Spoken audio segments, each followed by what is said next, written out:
Welcome to CSK. So ఈ రోజు current అఫైర్స్లో భాగంగా మనం కొన్ని ఇంపార్టెంట్ టాపిక్స్ని అయితే డిస్కస్ చేసుకుందాం. అండ్ ఈ రోజు టాపిక్స్ వచ్చేసి మనకి ఫస్ట్ చూసుకున్నట్లయితే Canada India relations. Okay, so ఇందులో భాగంగా మనకి కెనడా అలానే ఇండియాకి సంబంధించినటువంటి ట్రేడ్ అండ్ ఇన్వెస్ట్మెంట్ ఫోరం 2026 గురించి అయితే చూద్దాం. అలానే సెకండ్ టాపిక్ వచ్చేసి మనకి ఐఎన్ఎస్ సుదర్శని. ఓకేనా, ఇది మనకి ఒక నౌక అనమాట. సో శిక్షణ నౌక, సో దీని గురించి కూడా చూద్దాం. అలానే నెక్స్ట్ చూసుకున్నట్లయితే మనకి international day of yoga 2026. So దీనికి సంబంధించి థీమ్, అలానే దీన్ని హోస్ట్ చేస్తున్నటువంటి కంట్రీ, అలానే ఈ ఇంటర్నేషనల్ డే ఆఫ్ యోగాకి సంబంధించి మనం స్టాటిక్ పాయింట్స్ కూడా చూద్దాం. అలానే మనకి చైనా పాకిస్తాన్ ఎకనామిక్ కారిడార్. ఓకేనా, సో ఈ 4 టాపిక్స్ గురించి అయితే మనం డిస్కస్ చేసుకుందాం. అండ్ ఫస్ట్ చూసుకున్నట్లయితే మనకి కెనడా అలానే India trade and investment forum, okay, 2026. So ఇది ఏమైతే ఉందో మనకి ఈ ఫోరంని రీసెంట్గా అయితే మనకి లాంచ్ చేయడం జరిగింది. ఎవరు అనంటే ఇండియా కామర్స్ మినిస్టర్ అయినటువంటి Piyush Goyal. Okay, and second చూసుకున్నట్లయితే కెనేడియన్ ట్రేడ్ మినిస్టర్ అయినటువంటి మానిందర్ సింధు. ఓకేనా, సో వీరైతే దీనిని లాంచ్ చేయడం జరిగింది. సో దీని యొక్క ముఖ్య ఉద్దేశం ఏమిటి అని అంటే మనకి వాణిజ్యం అలానే మనకి ఇన్వెస్ట్మెంట్స్ అనేవి ఎక్కువ పెంపొందించుకోవడం. ఓకేనా, ఇరు దేశాల మధ్య అనేది దీని యొక్క మెయిన్ ఉద్దేశం. అలానే చూసుకున్నట్లయితే మనకి major agreement under negotiation. So ఈ అగ్రిమెంట్స్ కింద మనకి కాంప్రహెన్సివ్ ఎకనామిక్ పార్ట్నర్షిప్ అగ్రిమెంట్ అనమాట. సో ఇది ఏదైతే ఉందో ఇది మనకి 2026 కల్లా కంప్లీట్ చేసుకోవాలి, ఓకే అని అయితే చెప్పడం జరిగింది. సో అసలు ఈ కాంప్రహెన్సివ్ ఎకనామిక్ అగ్రిమెంట్, సో దీనికి సంబంధించి మనకి అలానే ఫ్రీ ట్రేడ్ అగ్రిమెంట్కి మధ్య ఉన్న వ్యత్యాసం ఏమిటి అని అంటే free trade agreement, okay, so ఇది మనకి వాణిజ్యానికి సంబంధించినటువంటి అగ్రిమెంట్. ఓకే, అలానే మనకి టారిఫ్స్ అనేవి ఇందులో తక్కువలో అయితే ఉంటాయి. అదే మనకి ఈ కాంప్రహెన్సివ్ ఎకనామిక్ పార్ట్నర్షిప్ అగ్రిమెంట్ అంటే మనకి ఇందులో మనకి గూడ్స్ అలానే సర్వీసెస్ అలానే మనకి ఇంటెలెక్చువల్ ప్రాపర్టీ రైట్స్ అలానే మనకి స్కిల్డ్ వర్కర్స్ ఉంటారు కదా, స్కిల్డ్ అలానే క్వాలిఫైడ్ వర్కర్స్ యొక్క మొబిలిటీ, వీటన్నిటికీ సంబంధించినవి ఈ కాంప్రహెన్సివ్ ఎకనామిక్ పార్ట్నర్షిప్ అగ్రిమెంట్ అనమాట. ఫ్రీ ట్రేడ్ అగ్రిమెంట్తో కంపేర్ చేసుకుంటే మనకి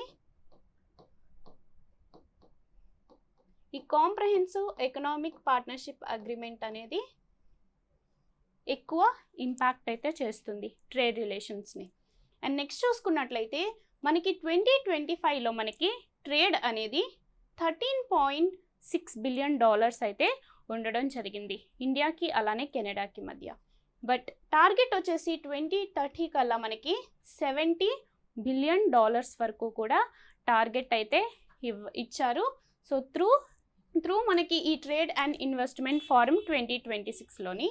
అండ్ నెక్స్ట్ చూసుకున్నట్లయితే కీ సెక్టార్స్ అంటే మనం కెనడా నుంచి ఏమి ఇంపోర్ట్ చేసుకుంటున్నాము అని అంటే lithium, cobalt and nickel.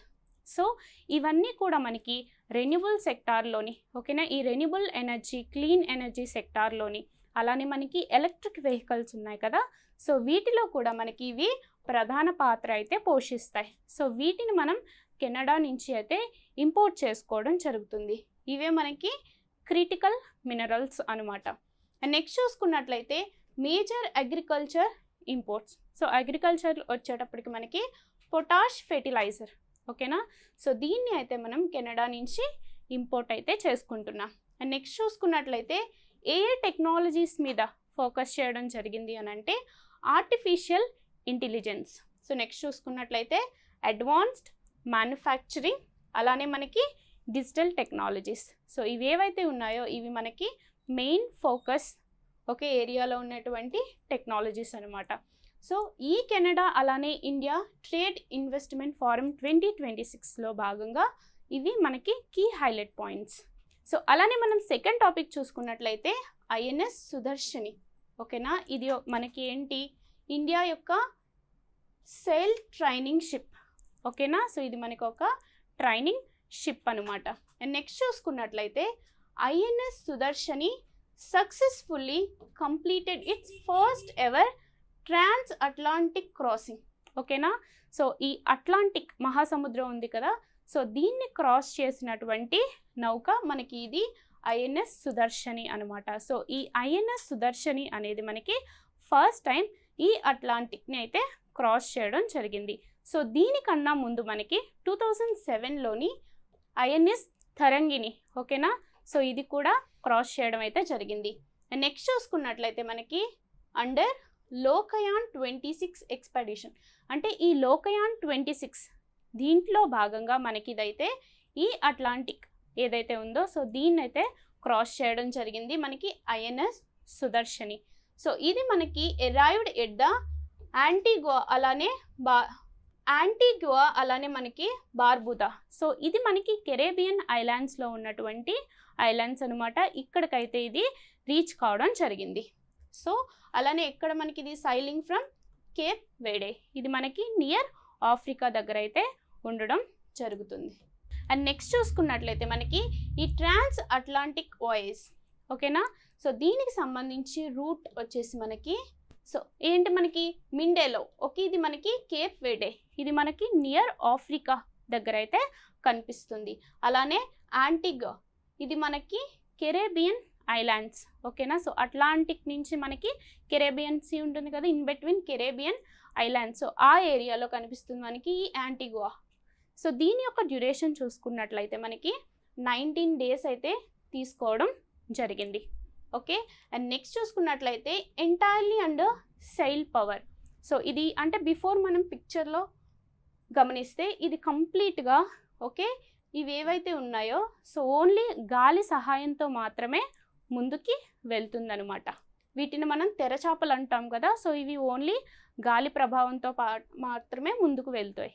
And next చూసుకున్నట్లయితే crossed 10,000 nautical miles since departure from Kochi. So ఇది మనకి జనవరి 20 సో 2026 నుంచి కోచి నుంచి అయితే బయలుదేరడం జరిగింది. సో ఇప్పటికి మనకి ఇది 10,000 nautical miles అయితే ట్రావెల్ చేసింది. దీని యొక్క సిగ్నిఫికెన్స్ చూసుకున్నట్లయితే ఇది మనకి first Atlantic crossing by INS సుదర్శని.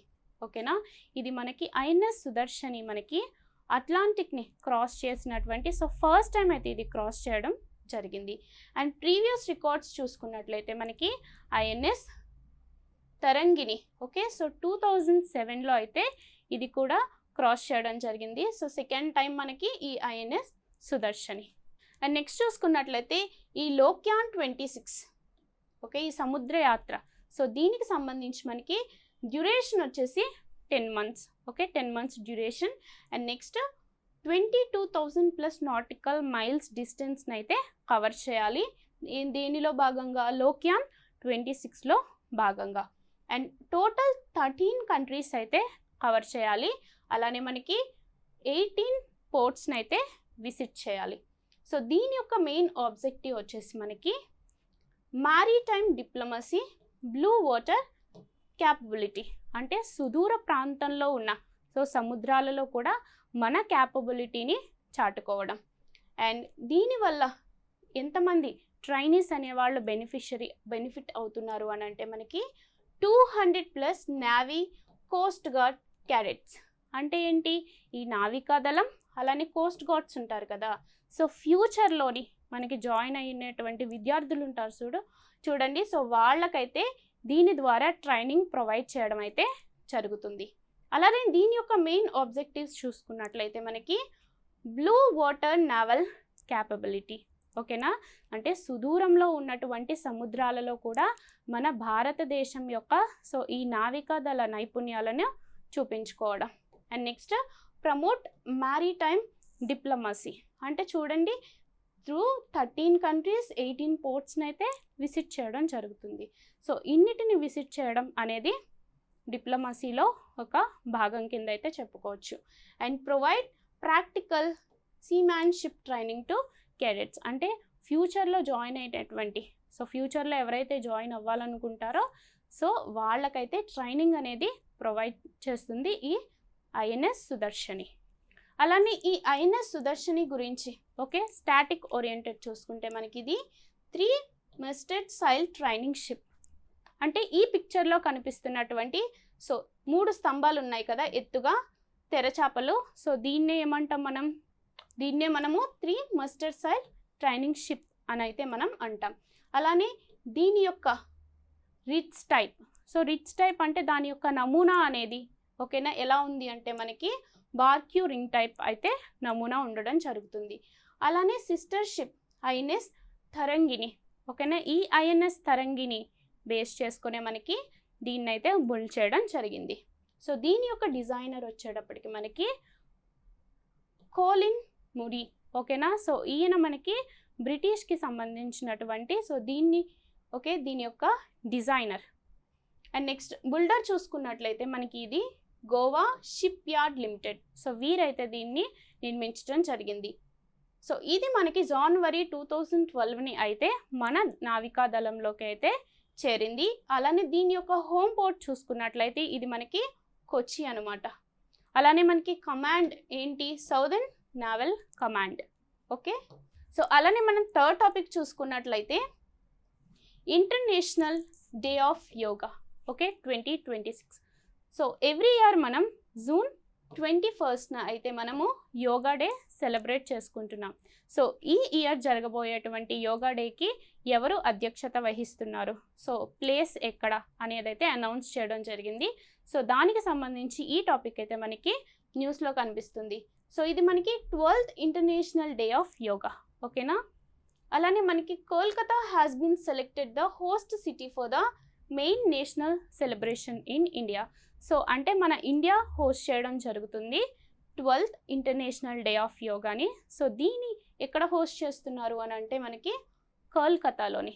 So అలానే మనం ఫ్యాక్ట్స్ చూసుకున్నట్లయితే ఎవ్రీ ఇయర్ కూడా మనకి ఇంటర్నేషనల్ డే ఆఫ్ యోగాని మనం 21st జూన్ అయితే సెలబ్రేట్ చేసుకుంటాం. సో దీనిని మనం 2015 నుంచి అయితే స్టార్ట్ చేసాం సెలబ్రేట్ చేసుకోవడం. అలానే మనకి యునైటెడ్ నేషన్స్ డిక్లరేషన్స్లో భాగంగా okay UN resolutions okay 69/131 okay 131వ తీర్మానం ప్రకారం దీన్ని 11th డిసెంబర్ 2014 నుంచి అయితే తీసుకురావడం జరిగింది. అండ్ నెక్స్ట్ ఈ ఇంటర్నేషనల్ డే ఆఫ్ యోగాని ఎవరు ప్రపోజ్ చేశారు అని అంటే మనకి ఇండియా ప్రపోజ్ చేయడం జరిగింది. సో దీనికి మనకి 175 కంట్రీస్ ఏవైతే ఉన్నాయో సో మెంబర్ కంట్రీస్ అనేవి దీనికి సపోర్ట్ అయితే ఇవ్వడం జరిగింది. అండ్ చూసుకున్నట్లయితే మనకి ఇది 12th international day of yoga ఓకేనా 2026. సో ఈ 2026 యొక్క థీమ్ చూసుకున్నట్లయితే మనకి yoga for healthy ageing okay. And దీని యొక్క నోడల్ మినిస్ట్రీ ఎవరు మనకి ministry of Ayush okay. And next చూసుకున్నట్లయితే అండ్ 2026 మనకి ఇండియా అయితే హోస్ట్ చేస్తుంది కోల్కతాలోని. సో ఇవి మనకి స్టాటిక్ ఓరియంటెడ్లోని ఇంపార్టెంట్ పాయింట్స్. సో అలానే లాస్ట్ టాపిక్ చూసుకున్నట్లయితే మనకి చైనా పాకిస్తాన్ ఎకనామిక్ కారిడార్ ఓకేనా. సో ఇది మనకి రీసెంట్గా న్యూస్లో అయితే ఉంది. సో దీనికి సంబంధించి మనం స్టాటిక్ ఓరియంటెడ్ ఇంపార్టెంట్ పాయింట్స్ చూద్దాం. ఈ చైనా పాకిస్తాన్ ఎకనామిక్ కారిడార్ ఏదైతే ఉందో అది మనకి ఈ చైనా యొక్క బెల్ట్ అండ్ రోడ్ ఇనిషియేటివ్లో భాగంగా అయితే ఉంది ఓకే. అండ్ నెక్స్ట్ చూసుకున్నట్లయితే ఇది మనకి గ్వాదర్ పోర్ట్ ఓకేనా. సో పాకిస్తాన్లో ఉండేటువంటి గ్వాదర్ పోర్ట్ని అలానే మనకి జిన్జియాంగ్ ప్రావిన్స్ ఓకేనా. సో చైనాలో ఉండేటువంటి జిన్జియాంగ్ ప్రావిన్స్కి అయితే కనెక్ట్ చేయబడి ఉంటుంది. సో రోడ్స్ అలానే మనకి railways pipe lines okay energy projects and industrial Jones ఓకేనా వీటి ద్వారా ఈ ప్రావిన్సెస్ని అయితే కనెక్ట్ చేయడం జరుగుతుంది. అండ్ నెక్స్ట్ ఫ్యాక్ట్స్ చూసుకున్నట్లయితే ఇది మనకి 2015లో అయితే లాంచ్ చేయడం జరిగింది. సో కంట్రీస్ ఏంటి మనకి ఇందులో భాగంగా చైనా అలానే పాకిస్తాన్ ఓకే. ఇది మనకి బెల్ట్ అండ్ రోడ్ ఇనిషియేటివ్లో భాగం అనమాట. సో దీని యొక్క లెంత్ వచ్చేసి మనకి అప్రాక్సిమేట్లీ 2700 కిలోమీటర్స్ ఓకే. సో ఇది మనకి ఎక్కడ స్టార్ట్ అవుతుంది గ్వాదర్ పోర్ట్ పాకిస్తాన్ అలానే మనకి జిన్జియాంగ్ ప్రావిన్స్ ఓకేనా చైనా అనమాట. అండ్ నెక్స్ట్ దీని యొక్క ఆబ్జెక్టివ్స్ ఏంటి అని అంటే ట్రేడ్, ఓకేనా, అలానే మనకి connectivity, so economic development. So దీని యొక్క మెయిన్ ఆబ్జెక్టివ్స్. అలానే ఇది త్రూ ఇండియా గుండా మనకి పాక్ ఆక్యుపైడ్ కాశ్మీర్ అయినటువంటి ఓకే గిల్గిట్ బల్టిస్తాన్ నుంచి అయితే ఇది వెళ్ళడం జరుగుతుంది. అందుకే దీని గురించి ఇండియా అయితే అబ్జెక్షన్ చెప్తుంది. ఓకే, సో ఇది మనకి ఈరోజు న్యూస్లో ఉన్నటువంటి important topics. And thank you so much.